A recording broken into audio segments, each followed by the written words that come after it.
once again to the most unbelievable networkers in the world from the V family and QNet. This is your chief bringing to you episode 3 of In the Zone with the one and only Dato Sri Vijay Ishwan. And this episode, guys, focus on this video. It is going to be a life-changing discussion about one topic which has been instilled in me by Dato Sri Vijay himself. So once again, Dato Sri Vijay, welcome to In the Zone, episode 3. All right, love the shirt. The Indonesians will go crazy with batik. Dato Sri, I was thinking about this topic before we started recording. And I think one of the most challenging things I have in this journey is to explain to people my relationship and loyalty to you. Because the outsiders think this is business, this is network marketing, and they fail to understand the concept of loyalty playing a role in business, in making money.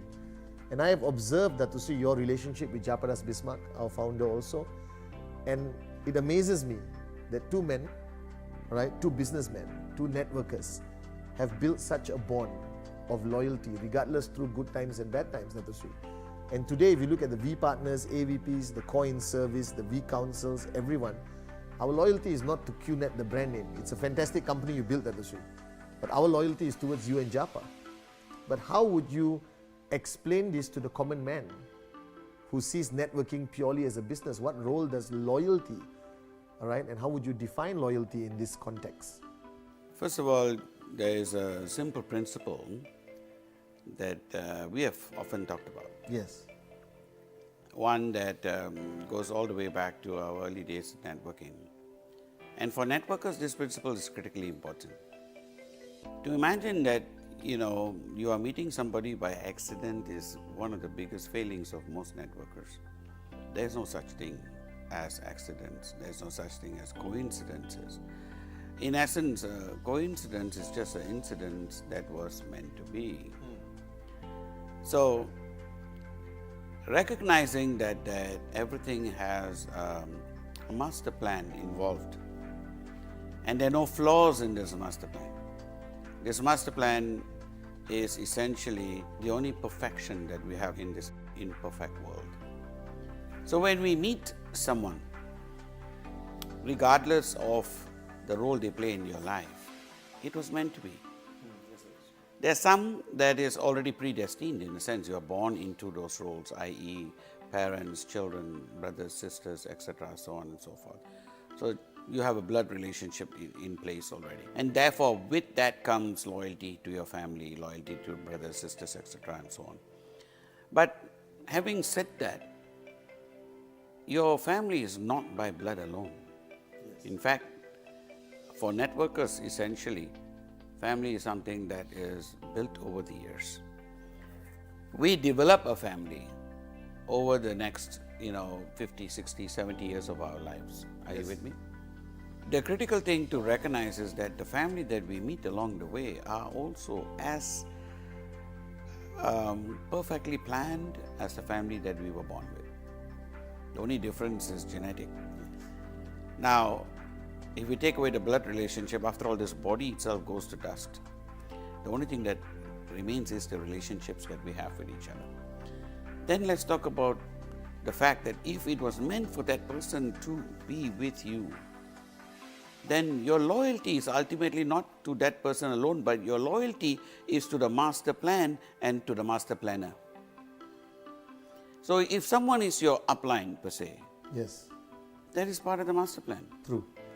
So in essence, you have to recognize that, okay, that was meant to be. And it is part of the plan where it is perfectly conceived that I need this person in that place for whatever reason. So there's no question of you carrying him or he carrying you. All of this does not, carrying and all of that is not come into play. Those are temporary situations. Some of the people that I never expected became some of my greatest and most powerful leaders.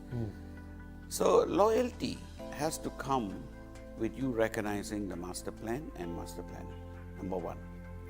Next, as you recognize, okay, this is part of my master plan and there are no flaws in it, then my loyalty to this person is something that I am intrinsically required to give. Are you with me?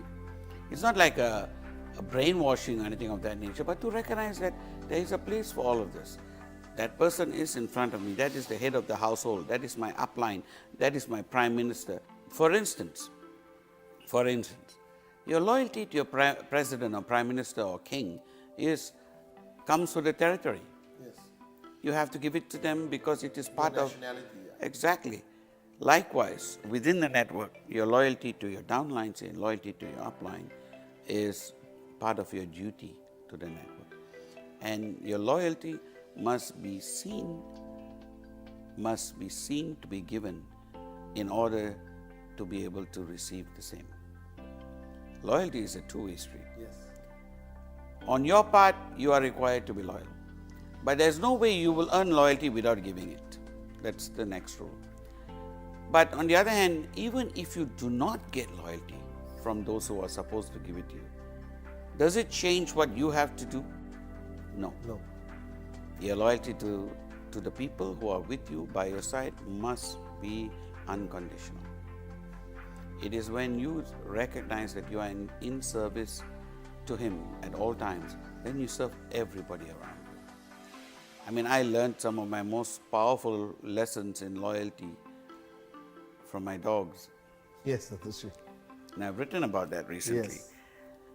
And it is amazing how I learned loyalty by watching what they do. Yes. You know, Veera, my dog of 15 years, who was with me for 15 years, Passed on. Yeah. his loyalty was absolute. And because his loyalty was absolute, my loyalty to him was absolute. Simple. And that works at any level, in any relationship, anywhere. That is right. A lot of people can also abuse loyalty, especially in our industry. And I have observed that, Sri, and something that's very important to me is what you taught me many years ago, that the loyalty of people towards you is not there to feed your ego.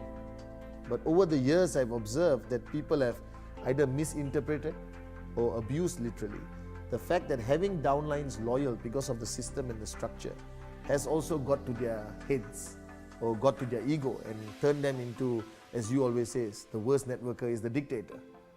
But how does somebody stop that from happening? What would be the message to these leaders who get easily influenced by the loyalty they receive? Ultimately, the greatest leaders, if you go historically back, the leaders that are remembered and revered and cherished, be they kings or presidents or generals or in whatever position they've had, are the ones who have been unconditionally loyal, and in that sense, I mean in service. Yes. They are in service to their country. They are in service to the people that they serve.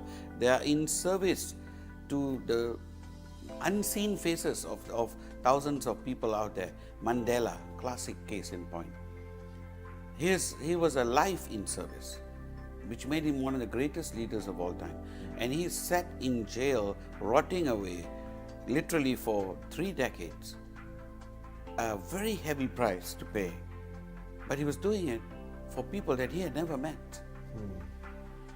People who he had no knowledge of and no idea whether it would ever be of any use to them in the long run. But he was doing it anyway because he believed in what he stood for. He believed in the cause that he was willing to give his life for. Mahatma Gandhi, another great example. Yes. Martin Luther King, Mother Teresa. It goes on. These are people who served, who were in service to their people. That makes great leaders. So anyone who at any point thinks to himself that he deserves the edification he's getting from these, downlines and so on and so forth, he's fooling himself. He is ultimately a servant leader. He must understand that he has to serve to lead. Yes, sir. Once he understands that, then all the edification, all the things that will come over will just wash over him. He will accept it without recognizing it, without being moved by it. Because ultimately he is in service. True. And nothing shakes that. So I think loyalty is something that you need to give in order to lead, not to get in order to lead. Yes. A lot of people think that in order to lead, I need to get loyalty. Yes, the reality is, it's loyalty that you have to give in order to lead. in order to lead. Dato over the years at VCon, our flagship event, in every other company which I have been, you have been in, Dato the diamonds, the partners, they're all treated like kings and queens on a pedestal.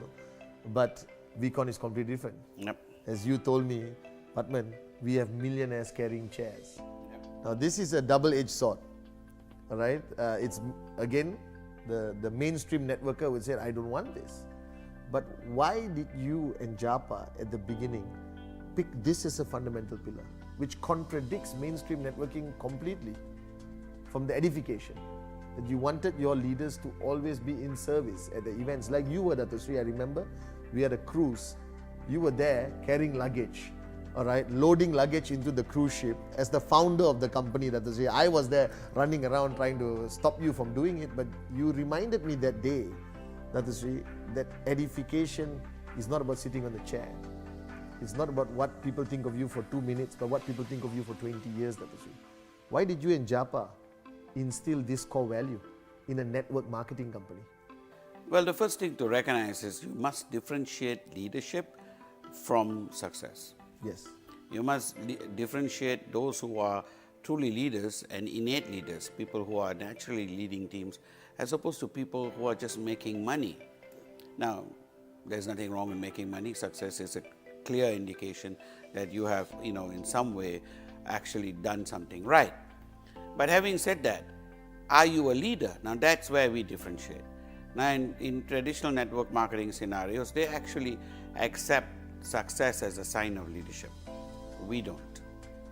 We look for leadership in people. We try to actually push them across the threshold to where they become leaders. And we think the best way to lead is to serve.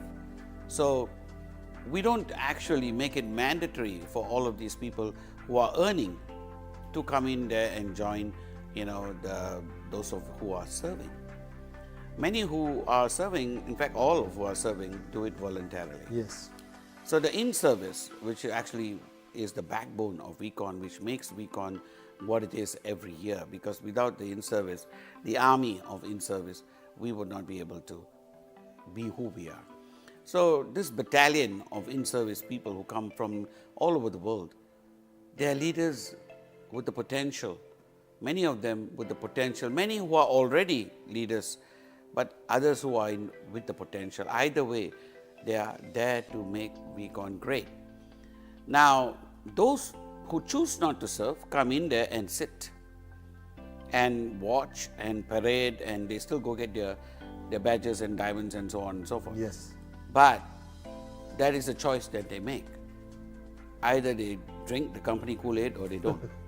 So our culture essentially says you have to serve to lead. Yes. Our culture says this is the way leaders are made, this is the way leaders will stay, and this is the way leaders will become true to who they are, as opposed to just being successful. Being successful to us is only part of the process. Serve to lead. Thank you, Dato Sri, so much. This has been a fantastic episode, Dato Sri. I think it's going to help the networkers a lot, clarify a lot of their doubts. And guys, watching this video, once again, the unbelievable opportunity of listening to his words, the one and only Dato Sri Vijay Ishwan, and being in his zone. So watch out for episode 3 on the second week of this month. All right, a second week of every month, there'll be episodes of In the Zone. All right, once again, guys, the one and only Dato Sri Vijay Ishwan.